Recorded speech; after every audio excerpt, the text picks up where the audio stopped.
Norton, and I have worked as an outside consultant for the NSA and NASA for going on 12 years now. My security clearance at present warrants my need to take the appropriate steps to keep myself protected the best I can. One of those steps is not to give too much information about myself.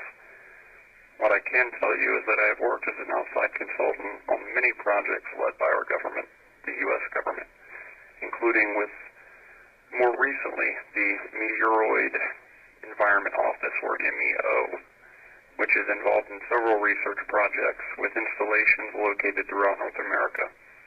The underlying goal of these projects is to gain a better understanding of the meteoroid environment so that the n.wo environment models can be improved. We basically monitor the skies, track meteors and other objects in space, and to date have made some very interesting observations, to say the least. Some very chilling observations, in fact. Observations that, if revealed to the public, would not only change the game forever, and we're not just talking the breakdown of all religions and a total overhaul of everything we've ever known about the universe and space, but we're talking the breakdown of society itself. We are talking about a subject matter that, even up until today, carries with it a level of disbelief amongst the majority of the worldwide community. On January 22nd, 2012, I was called to the McDonald Observatory in Texas, which happens to be the second largest optical telescope in the continental U.S. I received a phone call from an associate with the observatory and was booked that night on a flight out to Texas, where I was met by an agent reporting to be with Homeland Security. He didn't say anything to me other than that he had been dispatched to see that I had reached the observatory and reviewed the information within that was awaiting me. Now, when I arrived at the McDonald Observatory, I was met by a second man with Homeland Security, and by this time I was really dumbfounded as to what was going on as it pertained to me. I had never dealt with matters of national security, so I was really lost as to what it was that could be so urgent that it warranted this almost security guard-like behavior from these two agents. I was quickly shuffled back into the main observatory chamber, where I met 4 other gentlemen who were involved with the operations of the observatory. And what they showed me was of such a shock to even my belief system that, once confirmed, I had to sit down and take a moment to get a hold of myself. What I saw, I can best explain in my own words as an array of massive three-dimensional black structures in space, in straight line formation, advancing in the direction of planet Earth. I know this because I was shown images taken 3 months prior which depicted the very obvious course of direction by these things, which had moved millions upon millions of miles closer within just months. I'll let you do the math in terms of how fast these things were moving. Now, I was there with the understanding that it was my job to aid in gauging exactly what type of composition these objects were made up of, and whether they were man-made, natural, or unnatural to anything seen before it. Now, using the scientific instruments provided by NASA that are available to us today, we were able to discern the fact that these were not naturally occurring materials, and that they were, to our best but limited understanding, some sort of metallic, carbon-reinforced material, several thousand times the structural hardness of what we have today, whether it be natural occurring diamonds or carbon nanotube-type material.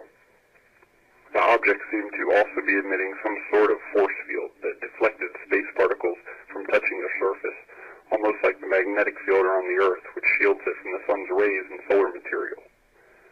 The objects were getting so close that with our telescopes we could see the structural features of these things in high detail. They were shaped in the best way I can describe as a three-dimensional L-shaped craft. I use the word craft loosely, as we do not know if these things are piloted or vehicles at all in the strictest sense. All we knew is that they were moving, and moving fast. By January 2013, the objects had been tracked to about 200,000 miles past the planet Mars. Once they reached this point, almost instantaneously the objects vanished from our telescope lenses. I mean, completely vanished, and as if they had activated some sort of invisibility shield at the flick of a switch. That's the best way I can describe it. We couldn't see them on any form of radar we have, or any other visual medium available. We were left scratching our heads, and by this time, I knew that the upper echelons of the U.S. government were worried about these things because I was under a constant 24/7 guard by Secret Service agents who kept a close eye on me every single day since late 2012. I did not go home, go to the grocery store, or wake up in the morning without the reality of knowing that I was being watched. Some very powerful, high-up people were keeping an eye on me and the work that we were doing regarding these objects. Although I was never told about this, it was obvious with what I saw going on around me and the personnel involved. So for nearly the entire year of 2013, we watched the skies in disbelief at what had occurred. We didn't know what was going on or where these things were. According to my calculations, these things would have been so close to us by now that we would have no problem seeing them in the night sky had they stayed visible to us. But as I said, we didn't know whether they were still coming in their recorded direction or if they had simply left the solar system altogether. We just didn't know enough to gauge what was going on and what these things were really here for. I was sent home awaiting orders to continue my work if needed, and for some 6 months I did not hear so much a phone call regarding the situation. It wasn't until all of this commotion regarding the government shutdown, particularly of all the space surveillance projects, that I made some calls to see what was going on. Sure enough, what I had feared the most had been confirmed after I contacted a close friend whom I had worked with confidentially on this project at the McDonald Observatory. I asked him what was going on, and was there something to all of these space monitoring programs being shut down, including NASA, and was there cause to worry? My colleague sounded extremely unnerved when I spoke with him. At one point, it was almost as if he was trembling in his speaking. And I asked him, what is going on here? It was then that he told me that the objects had reappeared and had positioned themselves behind the moon. The blackout of all space monitoring programs was essential to keeping the lid on what had happened. I did not speak with my colleague long due to the fact that he was not supposed to be speaking with anyone and was risking even his own life even calling me back. But what I do know is that these objects reappeared sometime earlier this month and positioned themselves in a circular type alignment, which allowed them to dock to the backside of the moon, or just above the backside of the moon, so as to remain virtually invisible to sky watchers.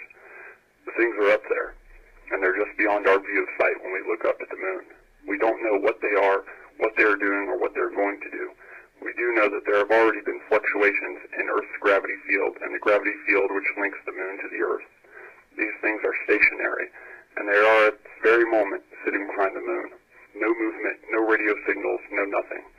We are at a standstill as to what will happen next, or if these things will suddenly reveal themselves. It also calls into question just what it is we think about the moon, and is there a reason these things chose the moon to begin with to migrate to. You also take into account the recent ballistic Topol mission launch led by Russia, which was witnessed from space by Italian astronaut Luca Parmitano after having seen a strange afterglow above the Earth which looked like a missile contrail. The thing that is strange about this is that the Topol missile uses solid fuel as propellant, so it cannot have been the dump that the astronauts saw. I'm not sure now what caused the cloud, but it's clearly associated with the missile itself. Now couple that with the recent shutdown of NASA and the furlough of 98% of its employees and the shutdown of the International Space Station's live feed, and I think you can start to get the picture. They're definitely hiding something, and I've done my best to describe what that is here today.